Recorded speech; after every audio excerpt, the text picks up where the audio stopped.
Mateo 6:33. Amén. ¿Estamos allí ubicados todos? Bueno, dice: mas buscad primeramente el reino de Dios y su justicia, y todas estas cosas os serán añadidas. Amén. Gloria al nombre de Jesús. Siéntense, por favor, hermanos, estén cómodos. Leo nuevamente: mas buscad primeramente el reino de Dios y su justicia, y todas estas cosas os serán añadidas. Amén.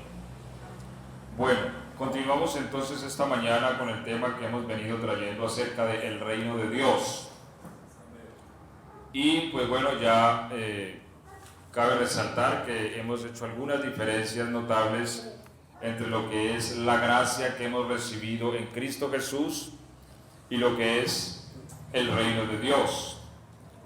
Y también pues hablamos de que la salvación es un acto que se recibe únicamente mediante la gracia, de modo que no hay obra alguna que se le pueda sumar a la salvación que hemos recibido en Cristo Jesús. Sin embargo, y como hemos venido hablando, seremos juzgados por el reino de los cielos, para que cada uno reciba lo que haya hecho mientras estuvo en el cuerpo, sea bueno o sea malo. Hace 8 días hablábamos de la analogía que nos da la palabra de Dios en relación al caso de Saúl y David con el reino de los cielos. Y así como Saúl, siendo desechado, perseguía a David, así Satanás, quien ha sido desechado del reino, persigue a la iglesia, quien es el ente de formación que Dios viene trayendo para que tome posesión del reino. Amén. Aquí donde hemos leído, el Señor nos da un consejo y nos dice que primero busquemos el reino de Dios y su justicia, y todos los demás elementos nos serán añadidos, refiriéndose a la ansiedad que tenemos los hombres por qué vestiremos, por qué comeremos, por todas aquellas necesidades que como humano tenemos sobre la tierra. Sin embargo, el Señor nos dice: antes de afanarse por esas cosas, procuren buscar el reino de Dios y su justicia, y estas cosas por las que nos afanamos o nos preocupamos nos serán añadidas. Amén. Entonces vamos a hablar esta mañana un poco sobre cómo entramos o cómo tomamos posesión del reino, porque el reino es arrebatado, o sea, el reino hay que entrar a poseerlo, y cada uno tiene que tomar su parte en la posesión del reino. Por eso dijo el Señor: desde los días de Juan Bautista el reino de los cielos sufre violencia, y solo los valientes lo arrebatan. También dice Apocalipsis: retén lo que tienes, para que ninguno tome tu corona. Y cuando hablamos de corona, hablamos de reino.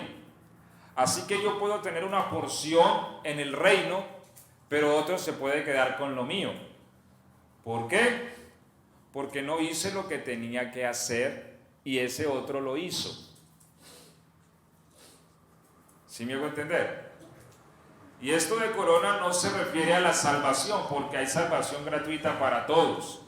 No es que si yo no alcanzo mi salvación, entonces otro toma mi salvación. No. Dios puede salvarlos a todos los que creen en Él. Pero otro sí se puede quedar con mi galardón, porque el galardón lo tomamos es por lo que hacemos mientras estamos en el cuerpo. Entonces, si yo dejo de hacer aquello a lo que me han llamado, pues obviamente otro lo tiene que hacer. Y ese que lo hace pues tomará para sí el galardón de esta obra, y cada obra será juzgada. Entonces, el reino de Dios, como hemos venido diciendo, es justicia, y por eso dice aquí el texto: busquemos primeramente el reino de Dios y su justicia. ¿Qué es la justicia? Es básicamente que se le dé a cada uno conforme lo que se merece. Eso es la justicia, ¿cierto? Por eso, en relación a la salvación, no es por obras de justicia que nosotros hubiésemos hecho, porque si es por nuestras obras, la justicia nos va a condenar, nos va a enviar al infierno para siempre, porque somos dignos de muerte.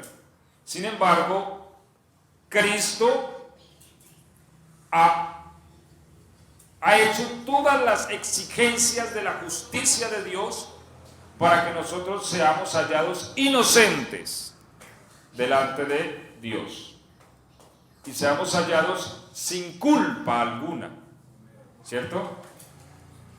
Entonces, gracias damos a Dios por esta obra de la cruz. Amén. Gracias damos al Señor. Entonces vamos a hablar sobre cómo tomamos posesión o posición también. Porque en el reino de Dios también hay posición. Amén. Y para eso, hermanos, es importante que tengamos algo claro.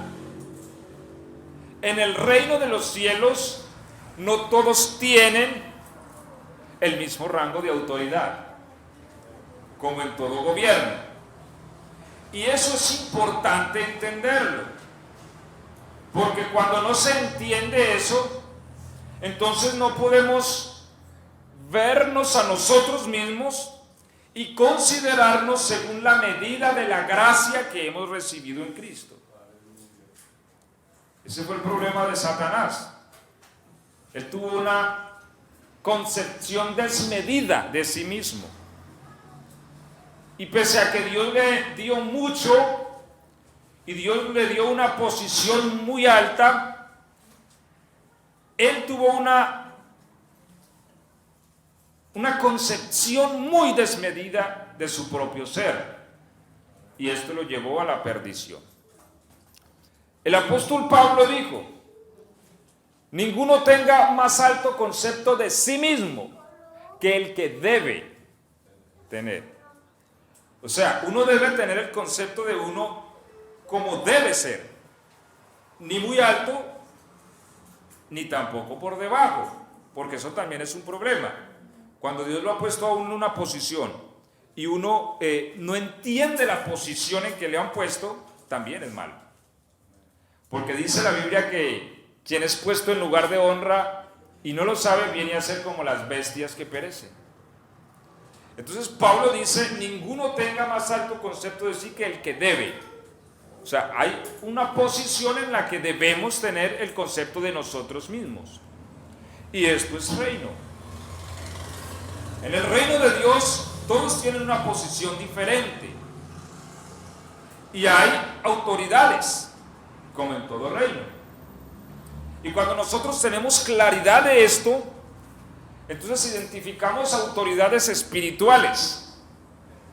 Hay personas que uno las puede ver por primera vez en la vida. Estoy hablando de personas en Cristo, hermanos en el Señor, y uno entender que esa persona es una autoridad para uno. Así nadie se lo haya dicho, porque la autoridad no es un asunto únicamente de delegar o algo oficial. La autoridad se debe sentir. O sea, la autoridad se percibe.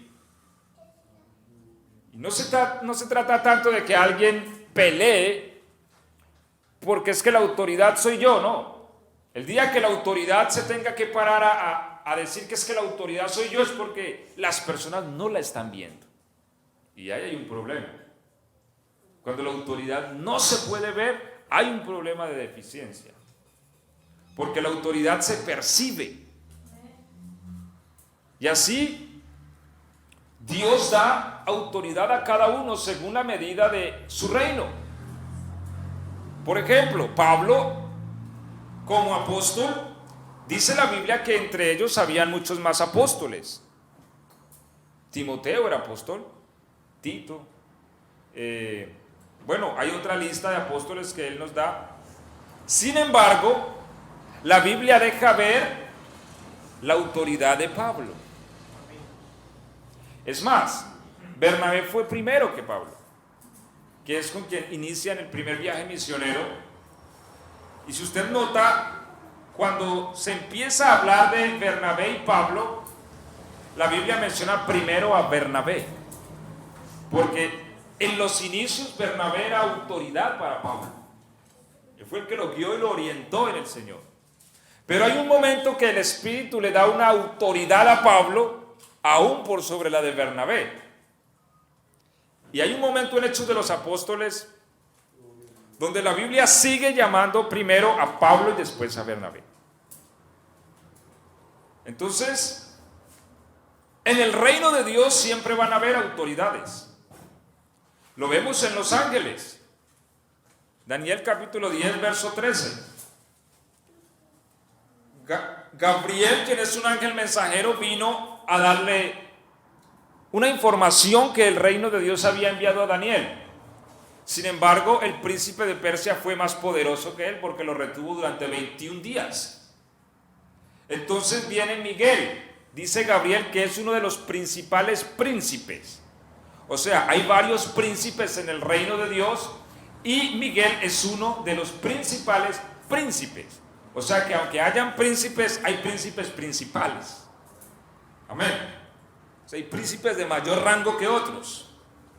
Y también pasa así entre los demonios, entre los ángeles caídos, porque ellos fueron ángeles en cierta ocasión.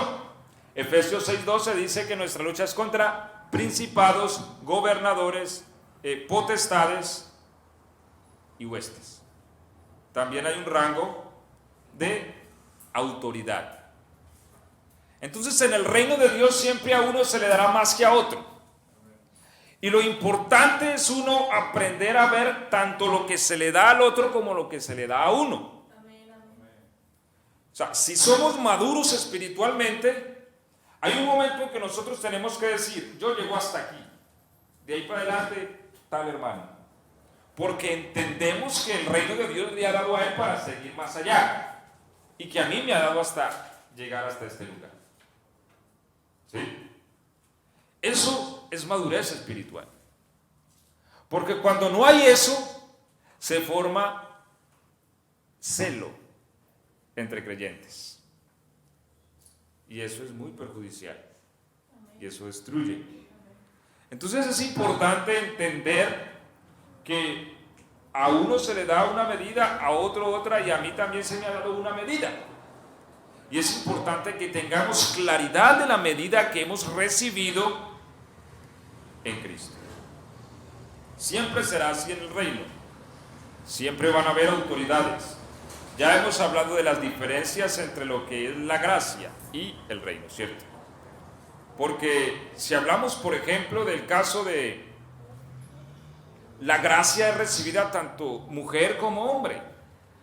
Y hablando de la gracia, el apóstol dice que en Cristo no hay ni hombre ni mujer.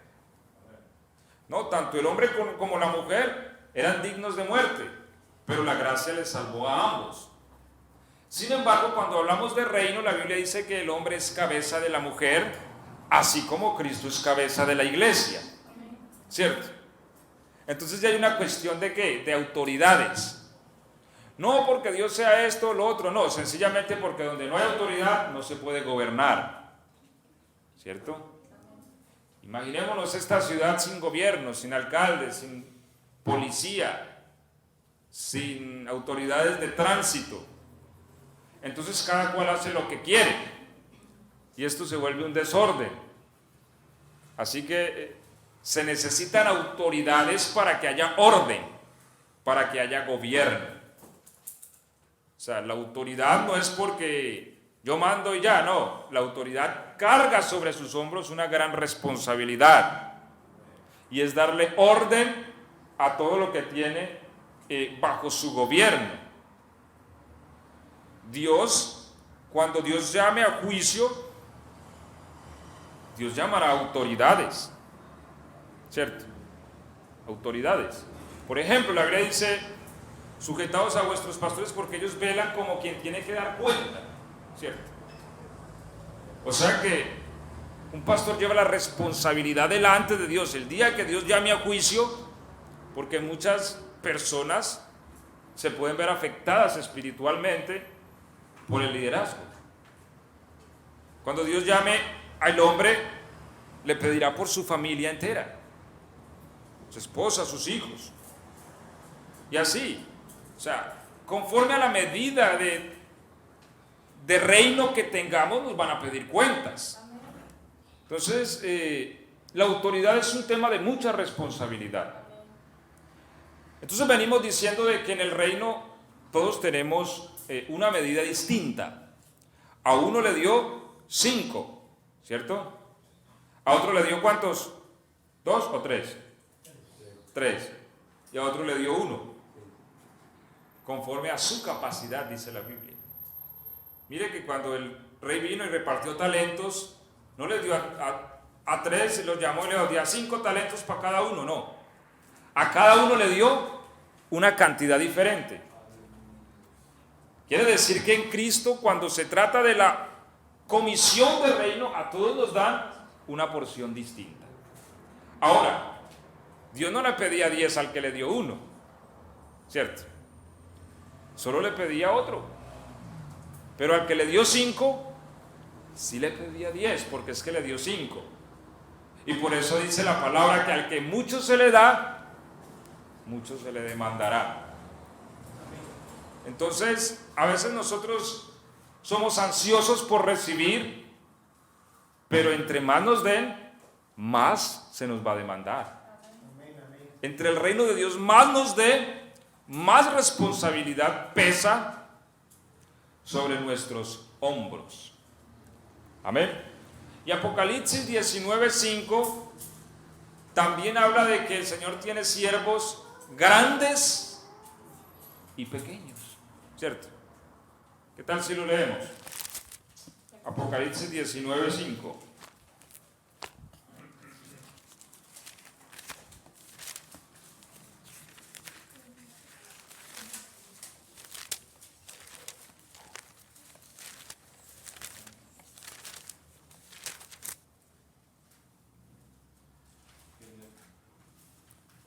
Amén, sí. Y del trono salió una voz que decía: alaben usted a nuestro Dios, todos sus siervos grandes y pequeños, que con reverente temor le sirven. Amén. Entonces la palabra de Dios nos enseña que Dios tiene siervos grandes y pequeños, ¿cierto? Y qué importante es que nosotros aprendamos a conocer la medida que se nos ha sido dada y obrar en esa medida, porque conforme a esa medida entonces Dios nos va a demandar. Ahora vamos a leer Mateo 18:1.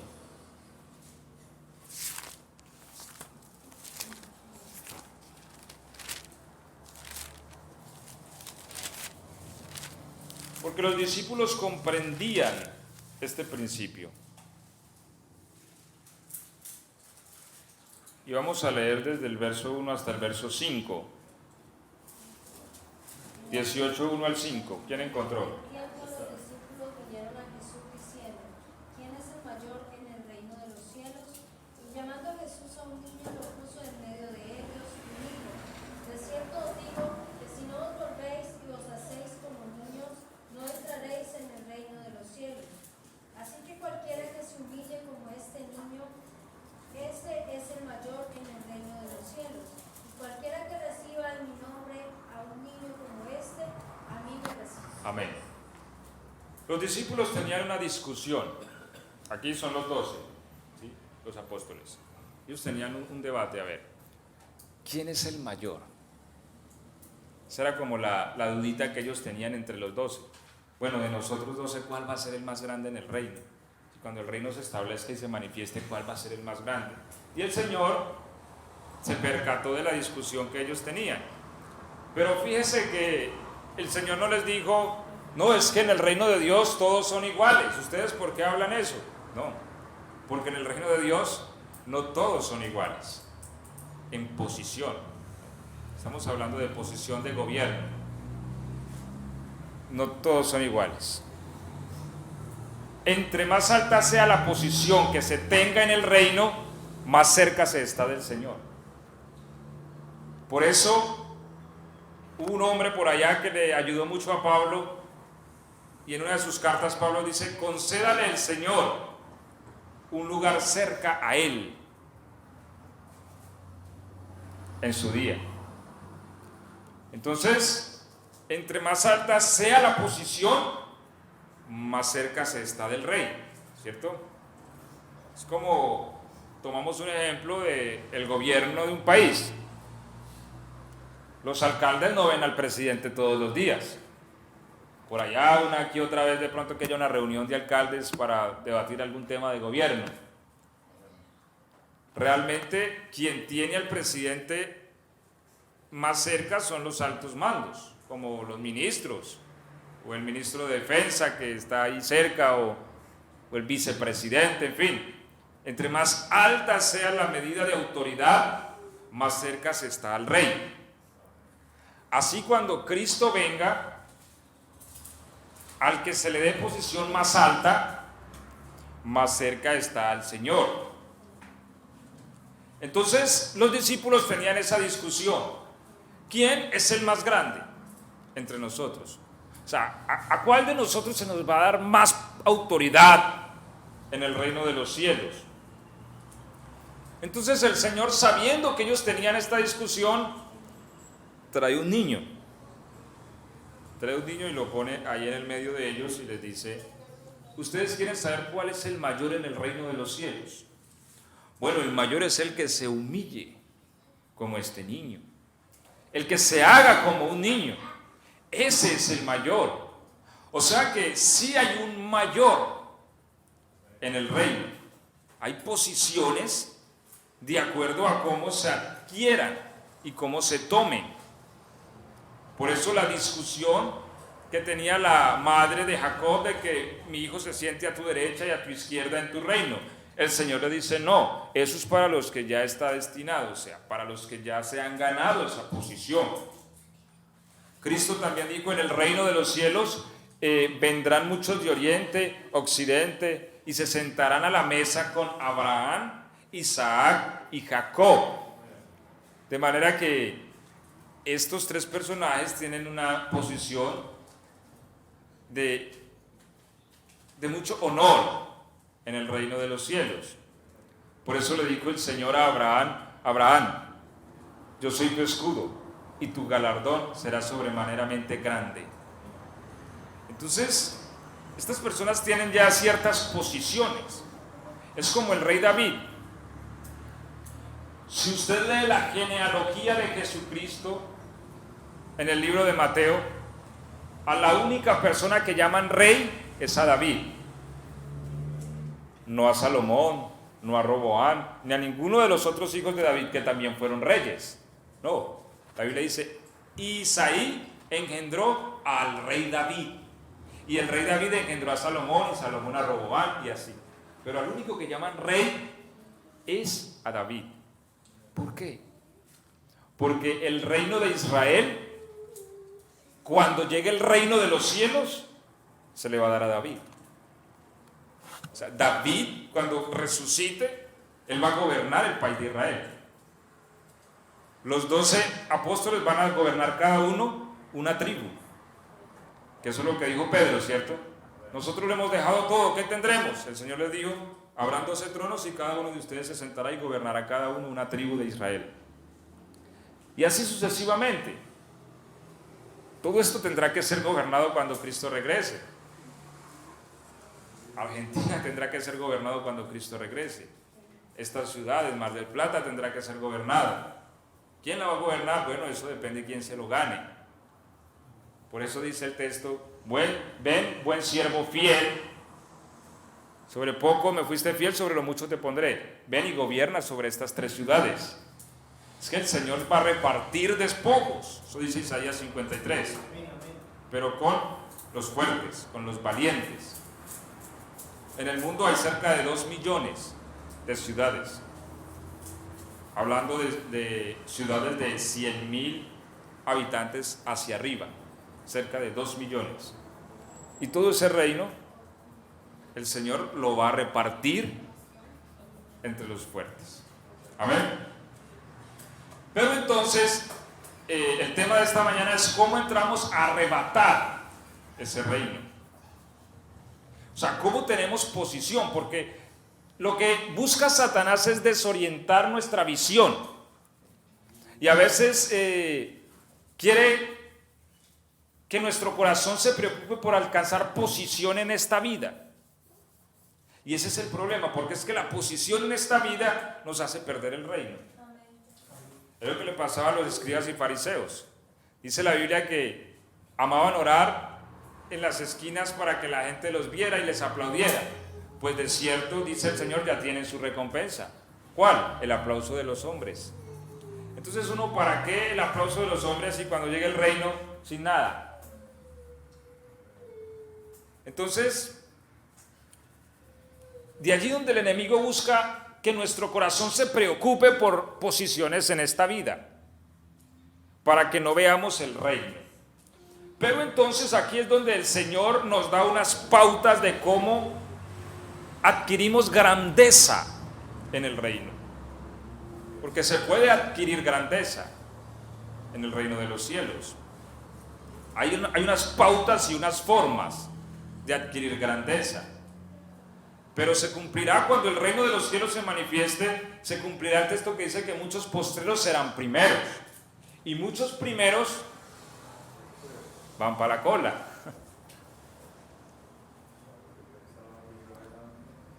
Porque aquí eran eminencias grandes, pero a los ojos de Dios no tenían tal grandeza.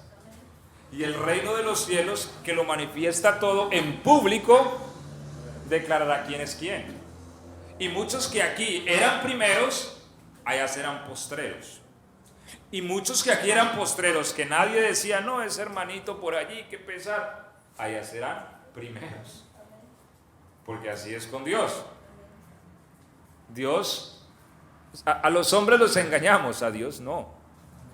Dios todo lo ve, Dios todo lo entiende y dará a cada uno lo que se merece. Amén. Entonces, la grandeza se da en el reino de acuerdo a la humillación nuestra, como primera base, nuestra humillación. Y para eso vamos a entender un poco qué es la humillación. Ahora, partamos de una base, Lucas 14:11. Aquí hay una ley muy importante. Lucas 14:11. ¿Quién lo lee?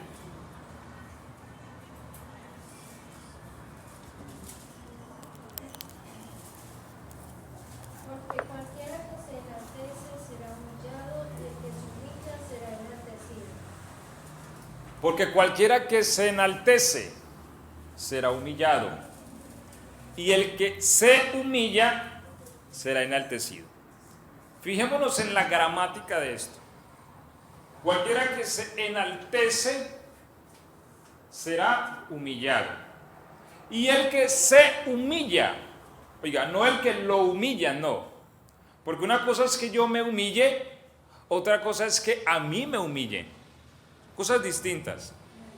No dice la Biblia que al que lo humillan será exaltado, no, sino al que se humilla.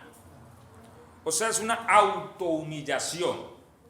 No se trata de que alguien me humille, se trata de que si yo me humillo. ¿Y qué es la autohumillación? Bueno, vamos a tomar el ejemplo del Señor, Filipenses 2:8. Filipenses capítulo 2, verso 8. Y estando en la condición de hombre, se humilló a sí mismo, Bueno, el Señor Jesucristo se humilló a sí mismo. En el reino de los cielos, ¿quién es el más grande? Hablando ya de manera subjetiva, el más grande es Cristo, ¿cierto? ¿Por qué el más grande es Cristo? Porque la mayor expresión de humillación la vivió Él. Por eso sigue diciendo el verso 9. ¿Cómo dice el verso 9? Por eso Dios lo exaltó hasta lo sumo y le otorgó el nombre que está sobre todo nombre. Ok. Mire que hay una razón por la cual Cristo fue exaltado hasta lo sumo. ¿Por qué? Porque fue humillado. O porque fue autohumillado. Porque Él a sí mismo se humilló hasta lo sumo. Entonces, cuando un cristiano sufre la autohumillación, oiga, por el reino, porque también tiene que haber una causal, ¿no? Por el reino es donde se empieza a adquirir posición en el reino. Vuelvo y repito, no está diciendo la Biblia que el que es humillado, porque alguien puede decir, no, es que me están diciendo que yo soy ladrón y mala paga y me están humillando. ¿Y por qué le dicen eso, hermano? No, porque hace 5 años que no le pago al hermano. No, o sea, hay humillaciones que somos dignos de ellas. ¿Sí me hago entender? Es más, si alguien nos habla y nos humilla es porque en nosotros hay orgullo. Pero la autohumillación es yo desprenderme de algo a lo cual tengo derecho voluntariamente por el reino. Eso es la autohumillación, o sea, no podemos hacer de este concepto una cosa diferente. ¿Por qué Cristo expresó el máximo nivel de autohumillación? Porque Cristo estaba en la posición más alta, ¿cierto? En el trono de Dios. No hay una posición más alta. Y estando en el trono de Dios, se despojó de sí mismo. O sea, Cristo se despojó de sí mismo. ¿Qué es Cristo? En el trono es Dios, pero Él se despojó. Eso es lo que hablábamos estos días, que a veces entramos en el dilema. O sea, Cristo se despojó de sí mismo. ¿Y qué es Él? Es Dios. O sea, Cristo se despojó de Dios. Cristo cuando vino a la tierra era un hombre. Es que nosotros no podemos ver a Cristo como Dios cuando estuvo en la tierra, porque es que Él se despojó de Dios. Por eso Él llamaba a Dios Padre.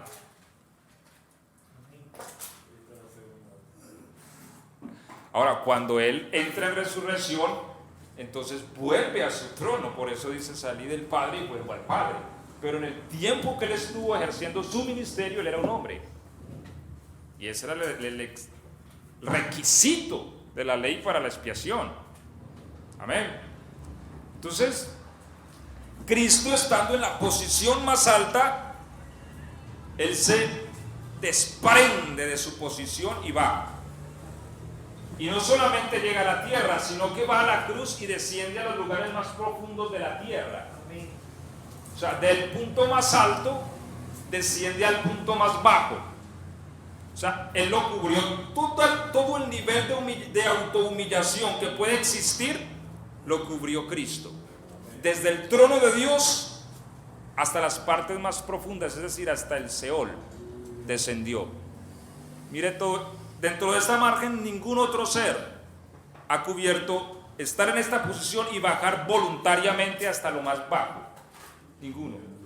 Por eso recibió un nombre que es sobre todo nombre. Entonces, ese es el principio de autohumillación. Y ese es el camino por el cual podemos tener grandeza en el reino. O sea, es desprenderme de lo que yo tengo, de lo que legalmente a mí me corresponde. Por ejemplo, y el Señor pone el ejemplo de un niño. ¿Por qué un niño? Porque los niños tienen esa virtud. Supongamos que le damos algo a un niño, le regalamos algo, un juguete, y él va a la calle a jugar, y llega un niño más grande y le quita su juguete. ¿Qué hace el niño? Estamos hablando de un niño pequeño, ¿no? El niño, él no pelea, ¿cierto?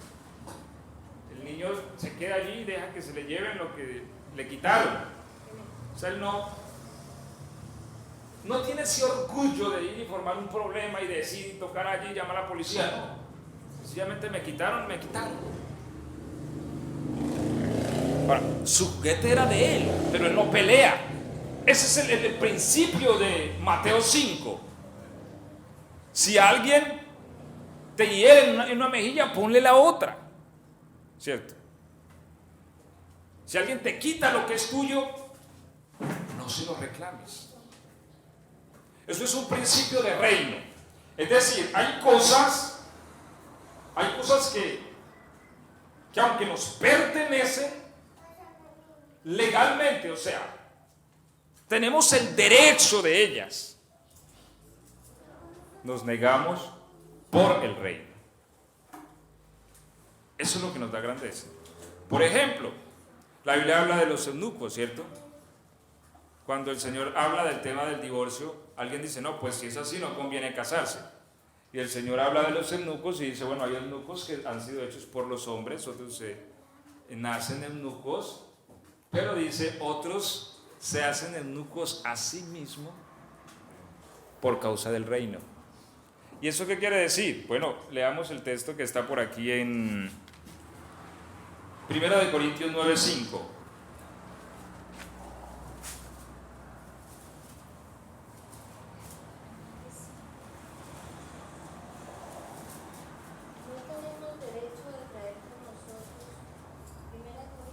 Sí, 9:5. No tenemos derecho de traer con nosotros una hermana por mujer, como también los otros apóstoles y los hermanos del Señor y Cefas. Ok, eso es una palabra que dice Pablo, ¿sí? Un reclamo que él hace. Dice, no tenemos derecho de traer una hermana por mujer como los otros apóstoles o los hermanos del Señor o Cefas. Es decir, los apóstoles tenían esposa, ¿cierto? Pedro y bueno, los otros, y los hermanos del Señor, hablando de Judas y Cefas de Pedro. Pero dice, no tenemos derecho. O sea, Pablo tenía derecho a tomar una hermana y casarse, ¿cierto? Y es un derecho que uno tiene y es un placer que le da a uno esta vida. Tener una esposa, tener hijos, es un placer que le da a uno la vida. Y tiene uno derecho como humano y aún como hijo de Dios tiene derecho a eso, ¿cierto? Sin embargo, hay quienes se niegan a ese derecho por el reino. Y esa fue la vida de Pablo.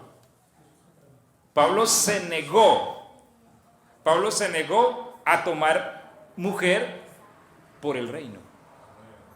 O sea, él se entregó, como dicen por ahí, como dicen en Colombia, con alma, vida y sombrero, al reino. Totalmente. Eso da grandeza en el reino. ¿Sí? Entonces, eso es lo que se llama autohumillación. O sea, el hecho de que Pablo se negara a tomar mujer, pudiéndolo hacer, se humilló a sí mismo. O sea, él tenía un derecho y se negó a ese derecho. Eso se llama autohumillación. O lo que pasa en Acaya, que dice que él tenía derecho como apóstol a recibir de los hermanos su aporte, sin embargo él se negó también, ¿cierto? Para no ser tropiezo a ellos. Eso es autohumillación. Entonces, autohumillación es ¿a qué tengo derecho? Uno tiene derecho de acuerdo a la posición en la que lo han puesto. Dios en Cristo se negó a su derecho como Dios. Y toda su vida la vivió para hacer la voluntad de Dios. Entonces, nosotros tenemos derecho a algo. Por ejemplo, el joven rico. Era rico, ¿cierto? Tenía derecho a su riqueza. Seguro trabajó fuertemente o tal vez la heredó, sus padres trabajaron y él como hijo, pues obviamente le correspondía tal herencia. Entonces, tenía derecho a gozar de esta riqueza, porque era una riqueza que tal vez la trabajaron fuertemente, no sabemos, ¿cierto? Sin embargo, el Señor le hace una propuesta y le dice: vende todo lo que tienes, dalo a los pobres y ven y sígueme y tendrás tesoros en el reino, los cielos. Claro, difícil, ¿cierto? Se la puso bien difícil. Ahora, según la medida de lo que uno suelte, así es la medida de lo que le dan. Mire, ese hombre pudo haber adquirido un tesoro muy grande en el reino, porque tenía mucho. Es que ese es el punto, o sea, la cantidad proporcionalmente de lo que yo suelto o entrego es la cantidad exponencial de lo que me van a dar en el reino. Por eso dice la Biblia que el que siembra escasamente, escasamente segará, también refiriéndose al reino. Entonces este hombre le hace esta propuesta al Señor: vende todo lo que tienes. Todo lo que tengo. No fue capaz. No fue capaz, y dice la Biblia que se fue triste. Claro, es una petición muy compleja, ¿cierto? Porque si era un hombre millonario, si uno a veces que tiene poquito y el Señor le pide a uno que le dé, y uno como que, ¿cierto? Ahora, el Señor habla a sus discípulos y le dice: ¿qué tan difícil es que un rico entre en el reino de los cielos? No es un tema de salvación. No es que la Biblia esté diciendo que un rico es difícil de que se entregue al Señor, no. En las iglesias hay muchos hombres ricos, millonarios, y tienen salvación en Cristo por su fe. Pero la pregunta es: ¿qué tanta grandeza se tiene en el reino cuando uno no se niega a los placeres legales? Estoy hablando de lo que uno puede tener legalmente en la vida, ¿cierto? Que la vida le da derecho a tenerlo. Que el dinero, porque es que el dinero a uno le da derecho a ciertos disfrutes de la vida que no son pecado, que se pueden vivir. Pero cuando alguien se niega a eso por el reino, porque esa es la razón por la cual se niega el reino. Cristo le dijo: vende todo lo que tienes, dalo a los pobres y ven y sigue, y entonces tendrás tesoros. Entonces eso es lo que es autohumillación. Autohumillación es cuando uno tiene un buen nombre y alguien difama ese nombre, y uno tiene testimonio delante de Dios de que uno no ha hecho lo que dicen que ha hecho, y uno como Cristo guarda silencio. No va a pelear, está bien. Dios en su momento lo exaltará. Y como dice el salmista: exhibirá tu justicia como el mediodía. Porque esa es la autohumillación. El problema es cuando uno empieza a mover cielo y tierra: pero ¿por qué ese hermano me dijo esto? ¿Por qué si eso no es verdad? Y eso va y llama a fulano, a sultano. No. Si alguien se levanta contra nosotros injustamente, Pablo lo que dice a la iglesia en Corinto es: sufran el agravio. Es más, la iglesia en Corinto tenía un problema tan serio que los problemas dentro de hermanos los llevaban ante los hombres que no conocían a Cristo. Y Pablo les dice: qué vergüenza, ustedes juzgarán a los ángeles y no son capaces de juzgar un pleito entre ustedes, sino que van ante los impíos para que ellos juzguen sus pleitos. No puede ser así. Y él les aconseja y les dice: sufran mejor el agravio, porque esas son las armas del reino. La autohumillación. Contaba un hermano que en la China, hace muchos años atrás, para los cultivos de arroz, ellos nacen anegados en agua, ¿cierto? Pero ellos vivían en una montaña, entonces allá se ven muchos los cultivos en montañas, entonces el agua había que subirla a hombro para echarle a los cultivos. Y contaba el hermano que ellos subían y anegaban su sembrado de arroz en el día, pero en la finquita de más abajo había un vecino y les drenaba el agua con una manguerita a la finca de él. Y claro, amanecía seco el cultivo de ellos. Y cuando ellos veían drenado el vecino el agua llena de él y el layo seco, entonces ellos dijeron, tal vez tenemos que tener paciencia porque eran cristianos. Y el vecino no lo era. Así que fueron y cargaron nuevamente, llenaron el cultivo. Al día siguiente igual. Drenó el vecino el agua y con esa regaba su cultivo de arroz. Por tercera vez lo hicieron y dijeron, no, seguramente el Señor nos está enseñando a tener paciencia. Fueron y cargaron otra vez y lo mismo. Así que ya los hermanos, perdiendo un poco la paciencia, le pidieron consejo a un hermano, ¿qué hacemos? Porque ya esta situación está bien difícil. Y el hermano les dijo, usen las armas del reino. Esta tarde vaya y llenen primero el cultivo de él. Y cuando llenen el de él, entonces ahí sí llenan el de ustedes. Y así lo hicieron. Primero llenaron el del vecino, que les estaba robando el agua, y después llenaron el de ellos.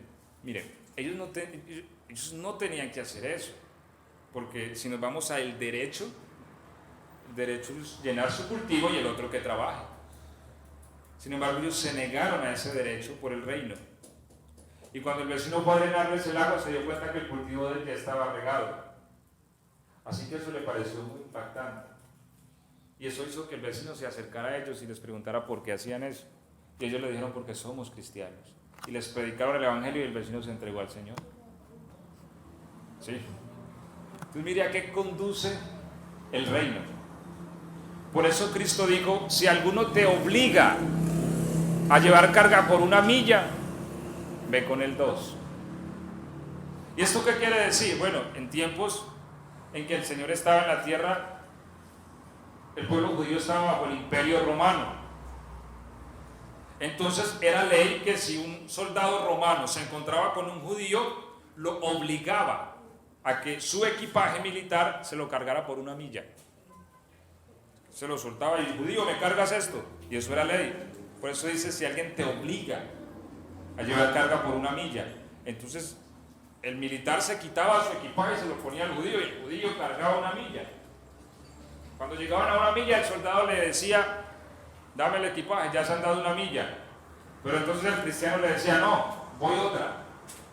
Y el soldado entonces ya le llamaba la atención y le diría, ¿por qué haces eso? Y él le diría, porque soy cristiano. Y le predicaba el evangelio. Por eso la segunda milla es la milla de la evangelización. Esas son las armas del reino. Y así es que adquirimos grandeza en el reino de Dios. Autohumillación. ¿A qué tenemos derecho? Y nos negamos a ese derecho. A veces en las iglesias, aunque decimos que todo es para el servicio de Dios, hay ciertas cosas que las personas quieren hacer y hay otras que no quieren hacer, ¿cierto? Por ejemplo, a veces no vemos fila en las iglesias para lavar los baños, porque hay cosas que uno ni quiere hacer y algunas personas no tienen, no están en el derecho de hacerlas. Pero cuando uno se niega a ese derecho, entonces adquiere grandeza en el reino. ¿Cuál fue el caso de Moisés? Rehusó llamarse hijo de la hija de Faraón, ¿cierto? Él tenía unos derechos. En el palacio él tenía unos derechos. Hijo de la hija de Faraón, eso tiene peso. Muchos placeres inclusive legales que él podría tener, ¿sí? Andar bien vestidito, bien su trajecito todos los días, hijo de la hija de Faraón, el mejor carro de Egipto, podía andar en el Lamborghini allá en Egipto. Claro, era hijo de la hija de Faraón, pero él rehusó. ¿Qué tal si leemos el texto? Hebreos 11:26.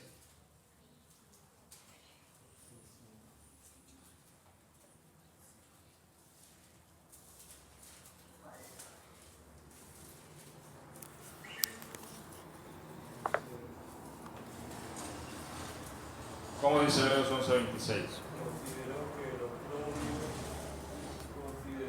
oprobio por causa de él, Mesías, tiene una mayor riqueza que los tesoros de Egipto, porque tenía la mirada puesta en la recompensa. Amén. Y miren esto tan especial, y ya aquí vamos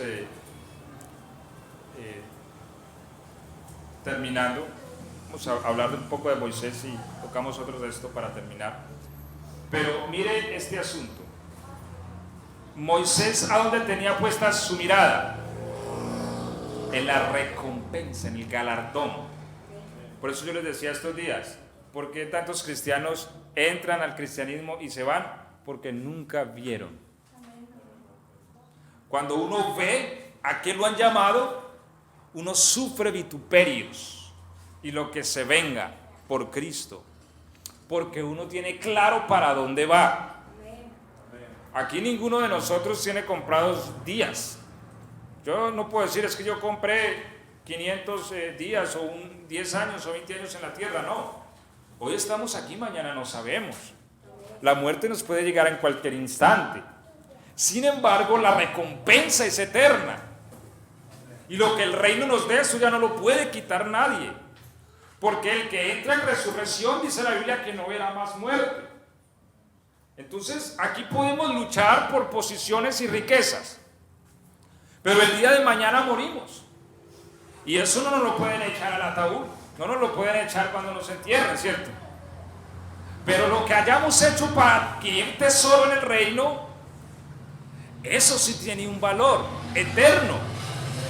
Eso allá permanece para siempre y nos lo van a dar cuando entremos en resurrección.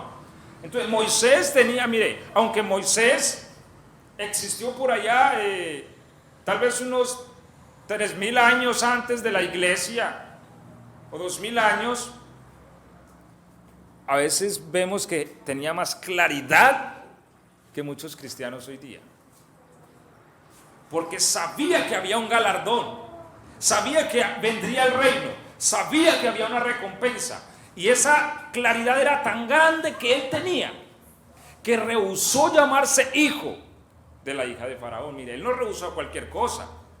Uno puede rehusar a 1000 pesos, 2000 pesos por el reino, ¿cierto? Pero él rehusó llamarse hijo de la hija de Faraón. O sea, estamos hablando de una posición elevada de gobierno, estamos hablando de la potencia política y militar de la época. Estamos hablando de que él podía andar en el avión presidencial. O sea, tenía derecho a comerse lo que se antojara, cualquier plato que fuese exquisito. Tenía derecho a comérselo, era hijo de la hija de Faraón. Se negó a eso, porque escogió el vituperio del pueblo. ¿Por qué? ¿Por qué es un negocio tan mal hecho? Podría decir alguien. ¿Por qué yo escojo el vituperio con este pueblo pobre a llamarse hijo de la hija de Faraón? Pues la Biblia dice, porque tenía la mirada puesta en el galardón. Entonces, cuando uno tiene la mirada puesta en el galardón, uno no la piensa tanto para soltar por el reino, para despojarse a lo que tiene derecho, a lo que le pertenece. No, yo lo entrego por el reino. Y recordemos que la clave es por el reino. Y entonces ese despojo y sufrir ese despojo de lo que yo tengo me da grandeza en el reino. Y esa grandeza me acerca más al Señor. Entre más grandes seamos en el reino, más cerca estamos del Señor. Porque hay grandeza en el reino. La Biblia dice que cualquiera que pone en práctica uno de estos mandamientos y los enseña, muy grande será llamado en el reino. Entonces hay grandeza. También hay humillación en el reino, porque el que se enaltezca será humillado. ¿Cuándo? En el reino. Los primeros serán postreros. ¿Dónde serán postreros? En el reino. En el reino también va a haber humillación y exaltación. Pero nosotros no queremos ser humillados, queremos ser exaltados. Amén. Y para esa exaltación es necesario el despojo. Sufrir el despojo voluntario de lo que nosotros nos corresponde por derecho. Entre más nos despojemos, más tenemos. Y por último vamos a leer Apocalipsis 24. Para terminar en esta tarde ya. Apocalipsis 24. Y vi tronos, y se sentaron sobre ellos los que recibieron facultad de juzgar, y vi las almas de los decapitados por causa del testimonio de Jesús y por la palabra de Dios, los que no habían adorado a la bestia ni a su imagen, y que no recibieron la marca en sus frentes ni en sus manos, y vinieron y reinaron con Cristo 1000 años. Y reinaron con Cristo. Mira, esta gente va a reinar con Cristo. Y como habíamos dicho antes, no todos los cristianos van a reinar en la era del reino. No todos. ¿Por qué? Porque no todos son dignos del reino. Pero estos son dignos. ¿Por qué? Porque sufrieron el despojo del bien más preciado que tiene un ser humano, su propia vida. Fueron decapitados, dice, por no seguir a la bestia y su marca. Esta gente sufrió la muerte por permanecer fiel a la palabra. Y al sufrir la muerte, dice el texto al finalizar, y reinaron con Cristo 1000 años. Entonces, aún el despojo de nuestra propia vida nos da grandeza en el reino. Todos los apóstoles, excepto Juan, murieron de una manera tortuosa. Pedro murió crucificado boca abajo. Cada uno sufrió la muerte por el reino. Por eso son dignos del reino. Porque el reino demanda una dignidad. Por eso el Señor escribe a una de las iglesias: caminarán delante de mí con vestiduras blancas. ¿Por qué? Dice la Biblia, porque son dignos. Y aquí no entramos con la gracia y la salvación, porque, como decíamos, ¿quién es digno de ser salvo? Nadie. Es un don de Dios. Pero cuando se trata de reino y de posición y de gobierno, Dios sí mide la dignidad de cada uno de nosotros. Estos caminarán con vestiduras blancas porque son dignos. Y el que venciere, y siempre vemos en Apocalipsis esto de las iglesias, el que venciere se sentará conmigo en mi trono.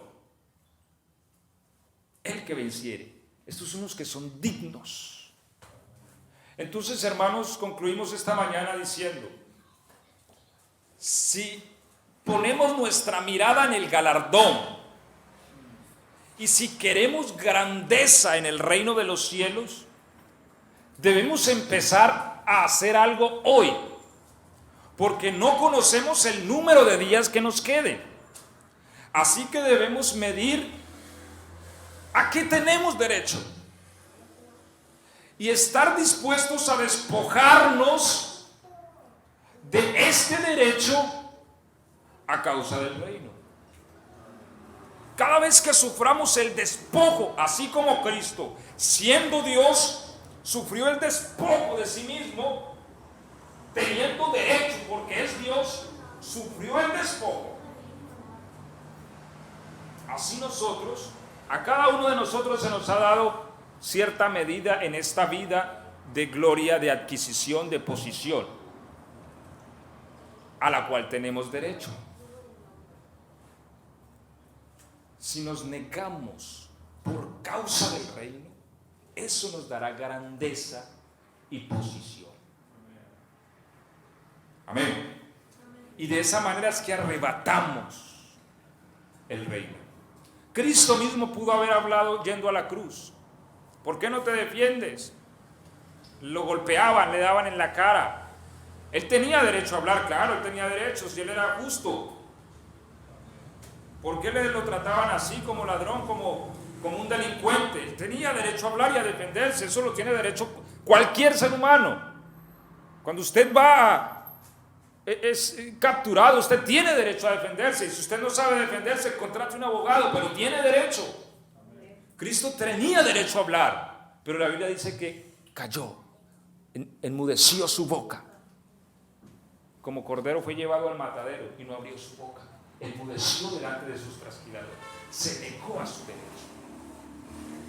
Cuando callamos frente a la ofensa, cuando callamos frente a la persecución, frente a aquellos que quieren difamar nuestro nombre, cuando callamos, nos estamos autohumillando y eso nos da grandeza en el reino. Amén. Este es el camino de la grandeza. Y yo sé que Dios va a tener esto en cuenta en nuestras vidas. Vamos a estar de pie y vamos a darle gracias a Dios por su palabra.